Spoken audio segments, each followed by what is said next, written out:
Okay, ladies and gentlemen, we are towards the end of the day. I'm going to now ask Dr. Vint Cerf to please give closing remarks, and subsequently we have a couple other things planned, but let's start with Vint's closing remarks first, please. God, haven't you had enough of Vint Cerf today?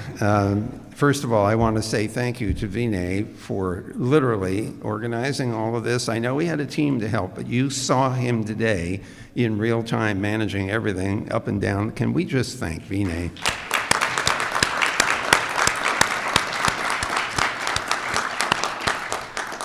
So I'll try to make this brief, and I'm not going to try to summarize the day. It's impossible. But I did want to offer you a few observations. One of them from my former boss, a guy named Bob Harcharak, when he said, "We want you to build MCI Mail in 9 months." And a lot of us said, "Well, that's impossible." He leapt up and said, "To do the impossible, first you have to believe it isn't." And so for many of the things that we're trying to do, don't believe it's impossible, believe we can do it. Now, here's a surprise that I did not anticipate in conversations during the course of the day, and looking for impediments to achieving our objective, which is getting everyone effectively connected, affordably and reliably, safely and securely. And one of the possible impediments to that is, and then benefiting from economically from all of that investment, one of the impediments may be not in my backyard in this part of the world. I did not anticipate that. There is a kind of ambiance to this part of the state which has been preserved with beautiful homes and large estates and things like that. And some people don't want business in their backyard. You won't get the benefits of business in this part of the state if you don't allow it to be here. And so there's some zoning thinking that needs to happen, and maybe some changes of minds about what's more important, a long-established ambiance or an opportunity to take advantage of economic development. So something to ponder, especially for those of you who are in policy-making positions. Now, I have some reading assignments for you. There are 2 books that I would like you to consider reading. The first one many of you will have heard of already. It's called The Victorian Internet by Tom Standage, and it's about the telegraph and the excitement that the telegraph produced when you could send information at literally the speed of light on a wire, whereas before it was as fast as a horse could go. And so that was pretty amazing, especially when it was done across the Atlantic in the mid-1800s. And then at the end of that decade, Marconi does it without wires. I mean, can you imagine the reaction people had to things speeding up? If you think that technology is running really fast today, just think back 100 years ago at what people experienced from roughly 1895 to 1935 or 1940. The second book I want you to read is short. It's a novella by a very famous author, E.M. Forster. The name of the novella is The Machine Stops, written in 1909. The Machine Stops. Here's the situation that Forster creates. This is a society which lives at home. They don't leave their homes. The machine delivers food to them. They communicate with each other. He doesn't say how, but they don't have to leave their homes. They communicate somehow or other. Remember, telephone has existed. 1909 is 20 some odd years, 25, 30 years after the invention of the telephone. So you can imagine he was thinking telephony at the time. So this is a society that just works and lives at home. Sounds a little familiar, doesn't it? But one day the machine stops working, and the question is, what happens to that society? So I'm not going to tell you what happens. You have to go read the book. Now, a couple of little thoughts that occurred to me as I listened to today's conversations. One of them about subsea cable and resilience. If you look at the telegeography maps, you'll see a whole lot of east-west cable. What you don't see is a whole lot of north-south. And it sure as heck would be nice if we found a way to mesh that so that a cable cut could be restored at the optical layer by just putting in switching. And that's not a trivial exercise. You have to have power for the switches, and it's all on the ocean floor. But doing something like that would increase the resilience of the systems, and it would require some really interesting cooperation among the owners of the cables. And so that's an interesting challenge. We talked a little bit about economy of scale already, so I won't belabor that. Another thing which I think is very important for this region to think about is that when we start investing in these technologies, one thing we should consider is not only domestic applications, but international applications, especially considering that those are cable terminations going to some other country and some other continent. So we should be thinking not only about domestic applications that this technology enables, but international ones. And the reason that's so important is that the world's economy is bigger than ours, as big as ours is. So why not take advantage of that? Another thing that we repeatedly heard, at least I did, was trust. And we have to find ways of increasing legitimate levels of trust in the architecture of all of these systems at all layers in the system. We already talked about government services to the public. I think that's a really important immediate benefit that's available for all people who have access to the system. Getting government services is very important. You all know about the $42 billion program. The thing that I believe should happen is that it should induce a regular program of measurement of broadband access in each state, and a continuous program of measurement so we can see how well we're doing. Is it getting better or is it getting worse?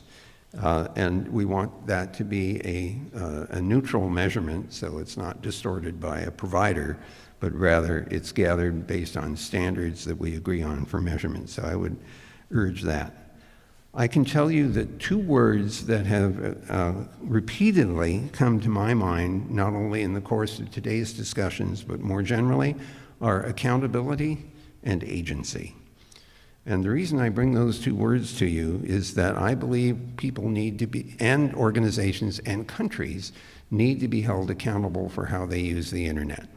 And we have not succeeded in holding those people and organizations and countries as accountable as they should be.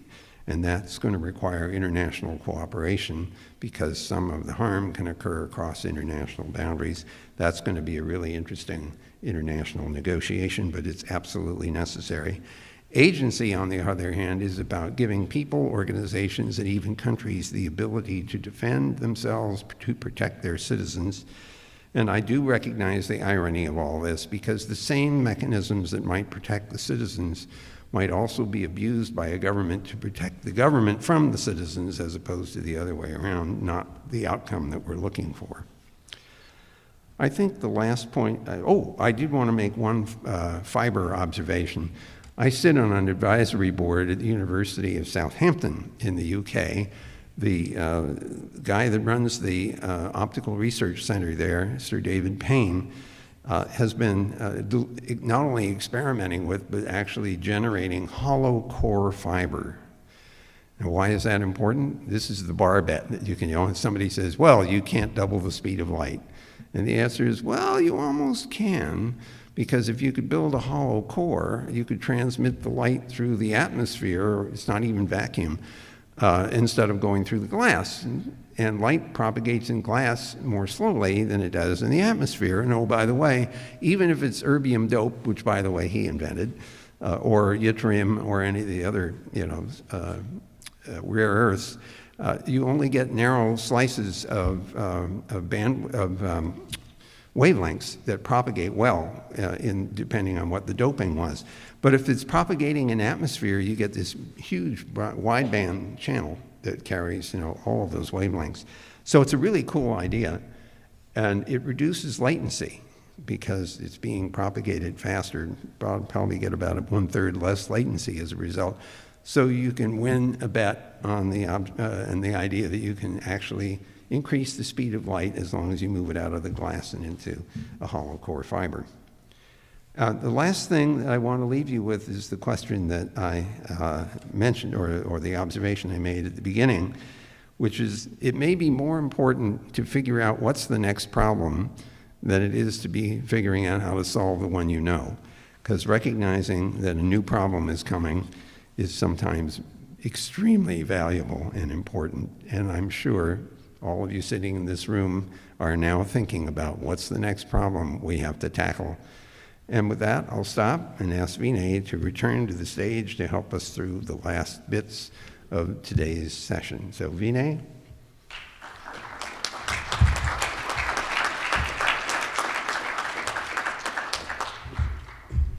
Thank you so much, Vint. Thank you. Thank you so much, Vint. Dave McCall from QTS.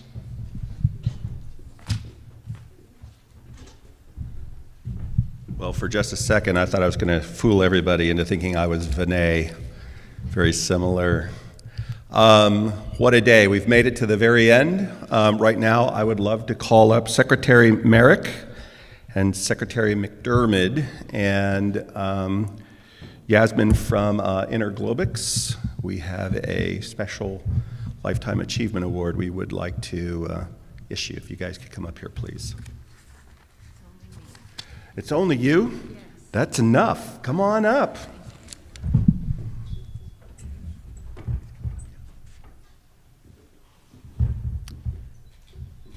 So, am I to invite Dr. Cerf up? Is that why I'm here? I am so honored. Believe me, meeting you has been a real joy for me today, and listening to your words of wisdom has enriched me and given me a lot to think about, and I'm sure for the whole audience, we are just so thrilled to have you. The work that you have done over a very short lifetime, and you're so spry. I mean, the fact that you could jump up on this stage is pretty amazing, but we are very grateful for everything that you've done for the world of technology, for our country, where you started, and for expanding the knowledge that we all need to have to solve that next problem. So with that, I would like to present you with a Lifetime Achievement Award, even though you have a lot of lifetime left. Here we are.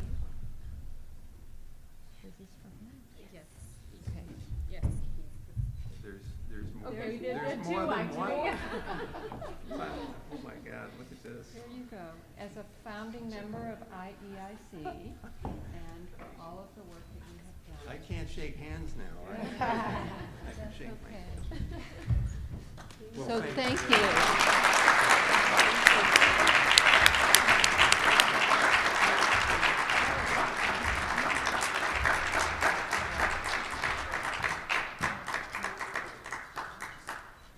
Okay, hang on, there's an open mic. Wow. Yeah, there you go.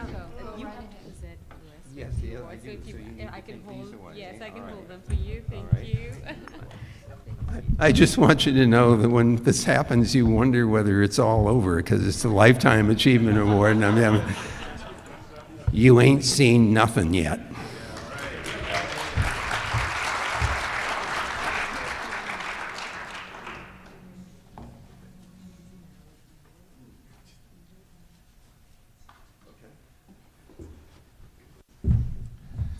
All right, this is live TV. So we're going to call up Madam Secretary to come up here. We have 2 more awards to give out. Yes. And they are arranging these right now. It's a mystery for all of us. And for me as well. We got it. We got it. Okay. Yep. Madam Secretary, if you will the first award that we have to present, or then if you'll present it, is to Evo. Evo, if you are here. There we go.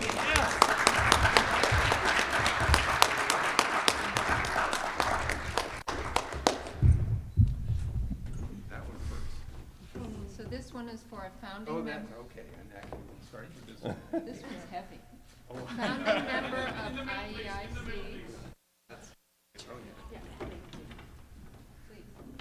Thank you so much. Thank you so much. Appreciate this.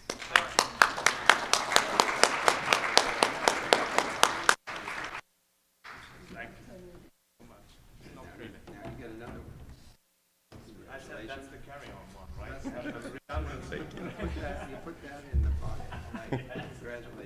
Thank you so much, sir. Would you like to say something? I want to say that I'm extremely grateful. No, there's a microphone. I try to speak loud. I want to say I'm extremely grateful for being part of this community and doing what we all do together. This community saved the world during the pandemic, keeping businesses connected, keeping people connected, bringing all us together, disregarding the lockdown, and I'm extremely proud to be part of this community for the future ahead of us, making a better world and a better economy. Thank you. Ivo, you gotta stay up All here. right. You know, it's interesting, those of us in the room, the people who are not in the room or in this industry do not recognize, that sounds melodramatic, but if this infrastructure hadn't been built over the last 30 years, it would have been a significantly different outcome of the last 3 years. Not just how we're accelerating the economy, not just how we're accelerating learning, but how we get along as human beings and survive. So thank you very much, Ivo. We're going to now start calling up some of the IEIC board members. If you're called up, please remain up here as Dr. Cerf hands out some awards that we have for you. If the person that I call out from your organization is not here, whoever is here from that organization that can act on their behalf, please come up and we will give you the award. Let me start off with my list of names here. Can I start off with Renee Nagpal, if you would come up here, please. Thank you. And we got a lot of names to call, so let's call them up and then we'll do a big huzzah at the end. Stefan G. You know I was practicing saying your last name, but he gave me permission last year on my podcast that I did not have to do it to save my embarrassment and the butchering of his name. Thank you, sir. Come on up. Steve Alexander. Howard Boville. Dr. Mark Boxer, please come up. John Greaves. Raphael Arons.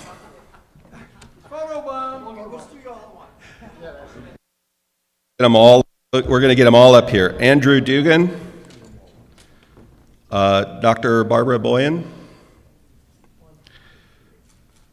John Vitulkas.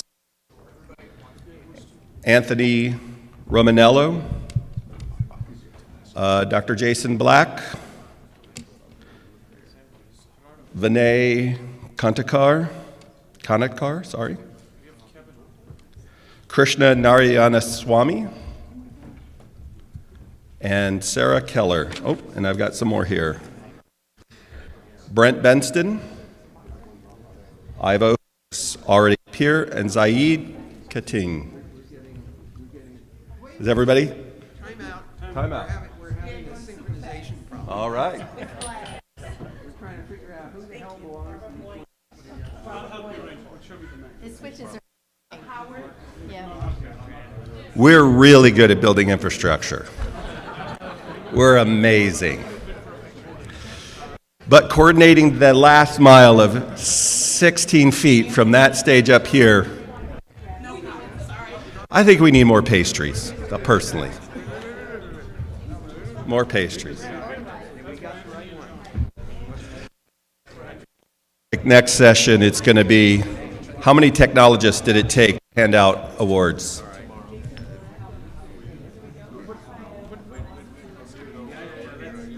We're just shuffling down. You can rest them. I don't want you to get carpal tunnel while we wait for everybody. And now for our next trick, ladies and gentlemen.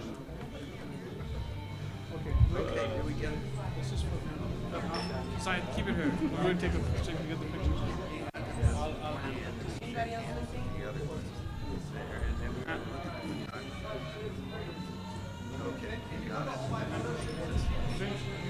Yeah, if you could move a little bit more this way, this is from side. Congratulations.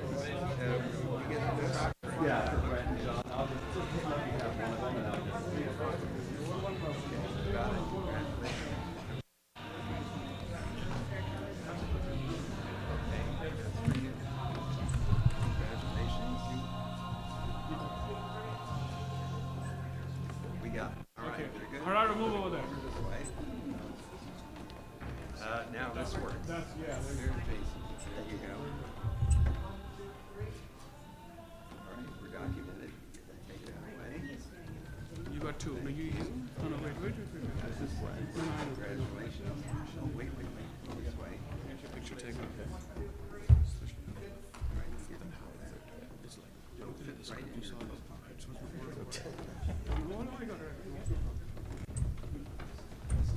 Brent?